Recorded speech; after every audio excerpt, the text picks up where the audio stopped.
Hello everyone. Who is he that overcometh the world? The answer is he that believeth that Jesus is the Son of God. In other words, to deny that Jesus is the Son of God, and to believe that he is only a son in a role, does not overcome the world. He that overcometh shall inherit all things. And I will be his God. And he shall be my son. Here the apostle has pointed out one of the marked characteristics of spiritualist teachers. They refuse to acknowledge Christ as the Son of God. Concerning such teachers the beloved John declares, "Who is a liar but he that denies that Jesus is the Christ? He is Antichrist, that denies the Father and the Son. Whosoever deny the Son, the same have not the Father." Spiritualism, by denying Christ, denies both the Father and the Son, and the Bible pronounces it the manifestation of Antichrist. Patriarchs and Prophets, page 686, paragraph 1.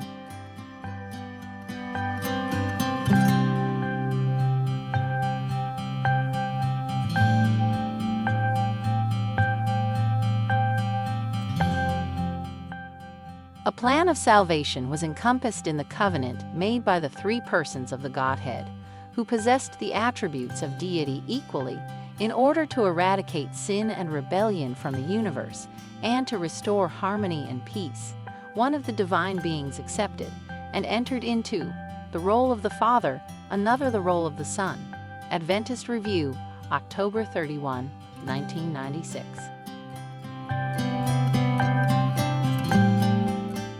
Majalah Adventist Review ini menganjurkan bahwa oknum yang titlenya Bapa sebenarnya bukan Bapa, dan oknum yang titlenya Anak sebenarnya bukan anak. Artinya mereka masing-masing mengambil title yang sebenarnya bukan demikian. Mereka hanya berperan sebagai Bapa dan Anak, karena Bapa itu bukan Bapa dan Anak itu bukan anak. Ini menganjurkan bahwa yang dibilang di Alkitab kalau bicara tentang Bapa, sebenarnya itu bukan Bapa. Jadi kalau mau melihat kasih Bapa, sebenarnya oknum ini enggak menunjukkan kasih Bapa, karena kasih Bapa itu hanya bisa diungkapkan oleh seorang Bapa. Dan untuk mengungkapkan kasih seorang anak terhadap bapanya yang diajarkan Alkitab, itu mustahil untuk seorang anak mengungkapkan kasih bapaknya kalau anaknya bukan anaknya dan bapaknya bukan bapaknya, sehingga kasih bapa itu bukanlah kasih bapa dan mustahil untuk diungkapkan anak kalau dia bukan anaknya. Sehingga ajaran ini menganjurkan bahwa Alkitab itu mengungkapkan sesuatu yang bukan sebenarnya. Arti berperan bahasa Inggrisnya adalah role atau role playing. Role playing itu sama dengan saya berperan sebagai sesuatu atau seseorang yang sebenarnya bukan saya. Contohnya, seorang gadis yang single, dia bisa berperan sebagai seorang ibu dan dia bisa berperan dengan sangat baik sehingga orang bisa percaya bahwa dia adalah seorang ibu. Kenyataannya dia gadis single dan bukan seorang ibu atau seorang istri. Seorang anak pun bisa berperan sebagai bapa dan orang bisa sangat yakin bahwa dia adalah seorang bapa dalam peranannya, sementara kenyataannya dia adalah seorang anak dan bukan seorang bapa atau seorang suami. Apa kata lain daripada role? Kata lain daripada role adalah acting atau actor.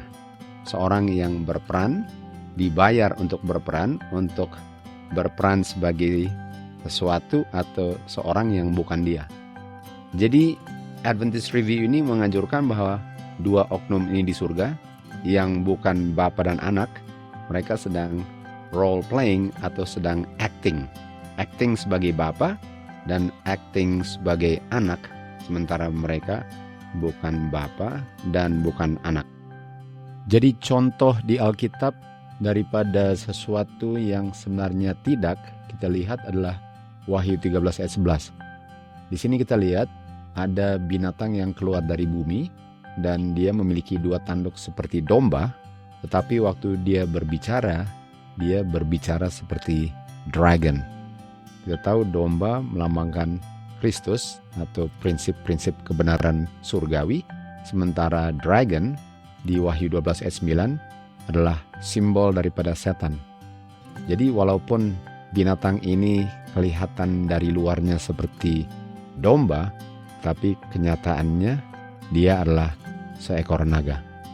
Di Matius 7 ayat 15 dikatakan, hati-hati dengan nabi-nabi palsu, karena mereka penampilannya seperti domba berbulu putih, sementara mereka itu di dalamnya adalah serigala-serigala yang buas.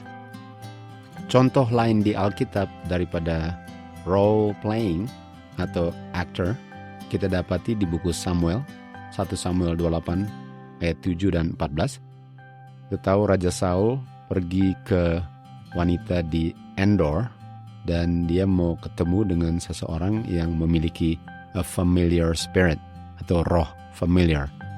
Kata familiar ini terdiri dari family dengan liar. Artinya roh iblis yang menyerupai seseorang yang kamu kenal atau family, sementara dia adalah roh iblis sehingga dia menipu orang yang berpikir bahwa dia adalah roh daripada orang yang dia kenal yang sudah mati. Dan di ayat 14 dikatakan, waktu wanita ini memanggil keluar dari kubur Samuel yang adalah roh iblis, Saul pikir dia melihat Samuel. Kita baca di Spirit of Prophecy, volume pertama, Tuhan tidak memberikan setan kuasa untuk membangkitkan orang mati. Tetapi malaikat-malaikatnya setan assume artinya mengambil peranan dan mengambil bentuk daripada orang-orang yang sudah mati. Dan mereka berbicara dan bertindak seperti orang-orang yang sudah mati. Ini adalah role playing atau actors. Malaikat-malaikat ini bukan orang-orang yang sudah mati, tetapi mereka berperan seperti orang-orang yang sudah mati.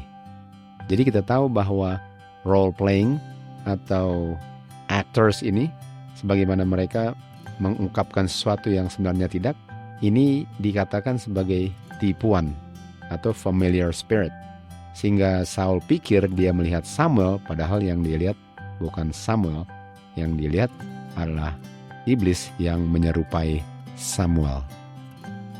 Tuhan Yesus waktu berbicara kepada scribes dengan orang-orang Farisi, dia bilang mereka ini adalah hypocrites.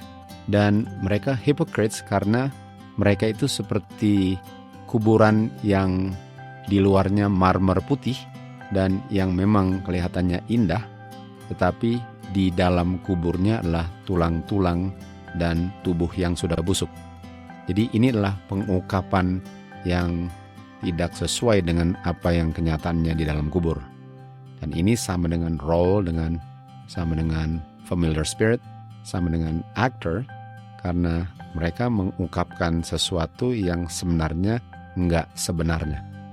Dan kata hypocrites ini, bahasa Grekanya ialah hypokrites, yang artinya an actor, seorang yang melakonkan sesuatu yang beda dari karakternya sendiri. An actor under an assumed character.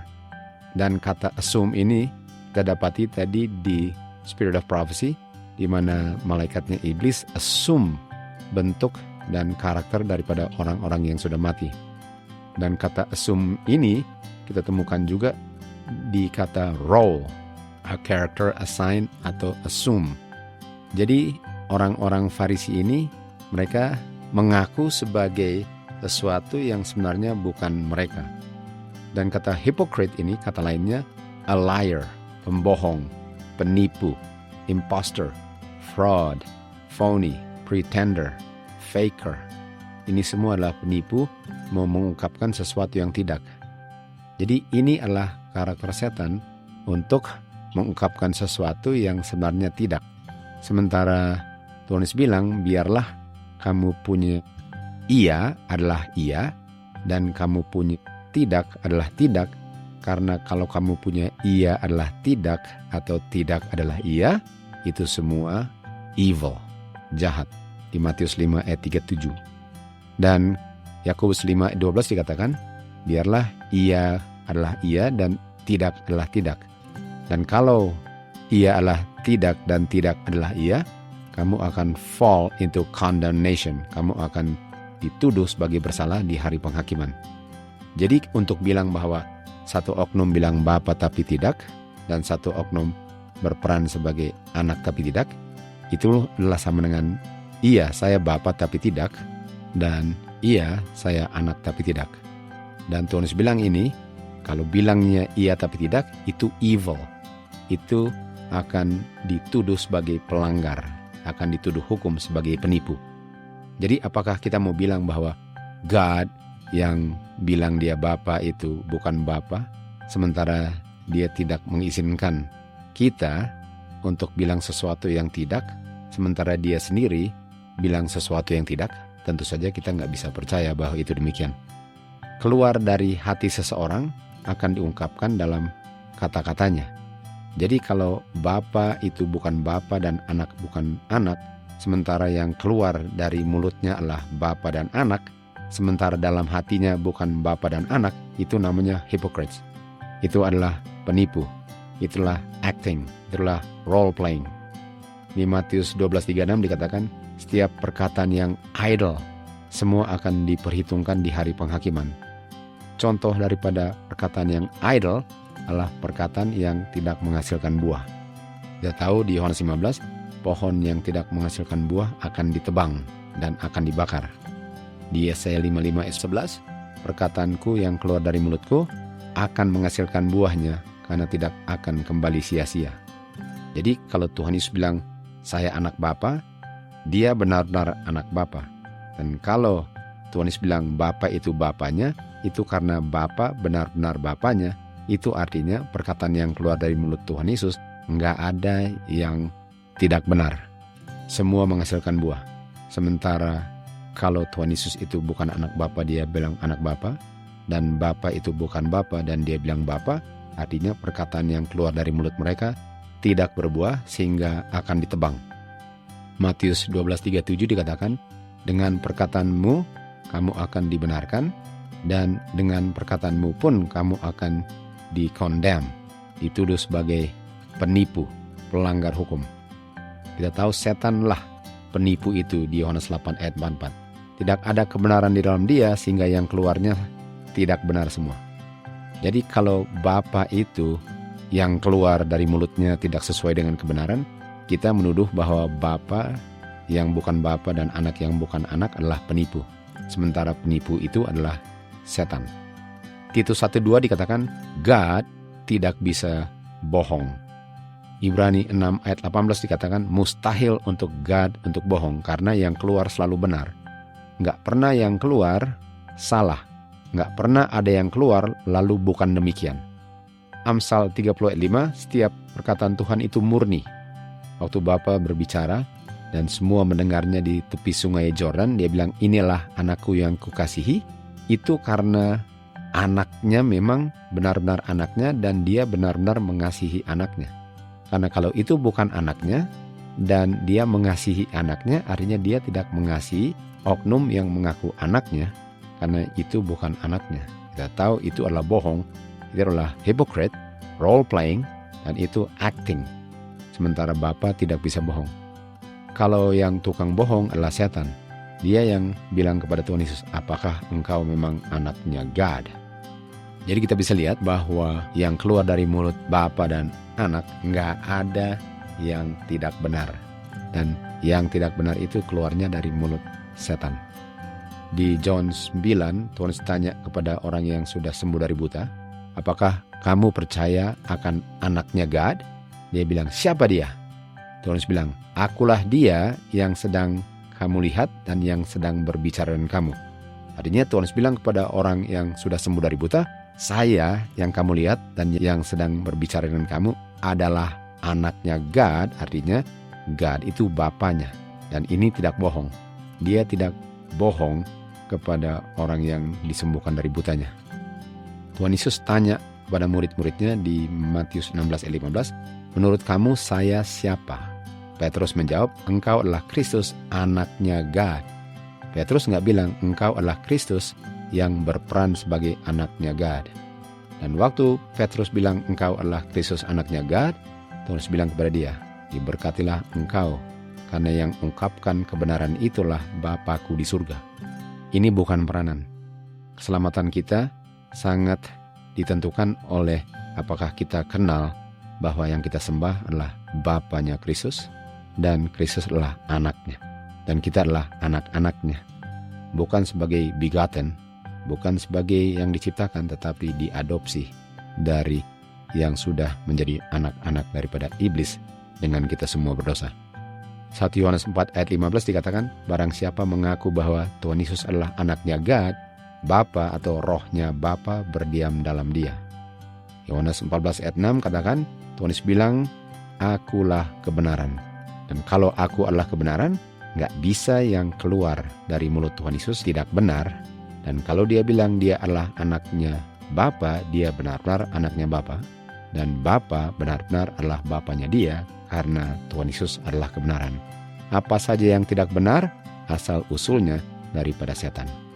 Semoga kita benar-benar jujur waktu mempelajari firman Tuhan, menyelidikinya sendiri, tidak menyesuaikannya berdasarkan doktrin siapapun, organisasi apapun, karena keselamatan itu ditentukan dengan kebenaran yang saya ketahui sendiri, sesuai dengan tuntunan Roh Kudus, dengan rendah hati saya mempelajari, dan kalau salah, siap diperbaiki, karena ini menyangkut saya punya keselamatan kehidupan kekal. Semoga kita semua bisa mengetahui apa yang benar, karena hanya kebenaranlah yang bisa membebaskan kita dari semua tipuan setan. To God be the glory. Whosoever shall confess that Jesus is the Son of God, God dwelleth in him, and he in God. He that overcometh, the same shall be clothed in white raiment, and I will not blot out his name out of the book of life, but I will confess his name before my Father, and before his angels. Who is he that overcometh the world, but he that believeth that Jesus is the Son of God?